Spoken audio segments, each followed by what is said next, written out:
অতি শক্তিশালী বস্তু। ভগবান সহায়, এই দুটোই আমরা বেশ ভালোভাবে কাজে লাগাতে পেরেছি।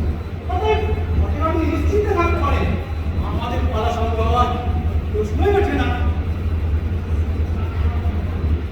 মহারাজ, চলো রাজি। এসো।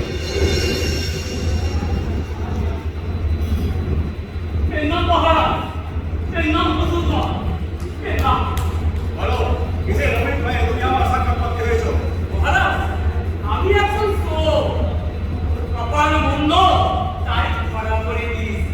আর এই অপরাধের জন্য আপনি আমাদের মৃত্যুদণ্ডও দিয়েছেন।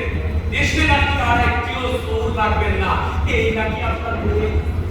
তা আপনি বলতে চাচ্ছেন না বলতে চাই কি মহারাজ, মরি যখন যাব তখন মৃত্যুর আগে আপনাকে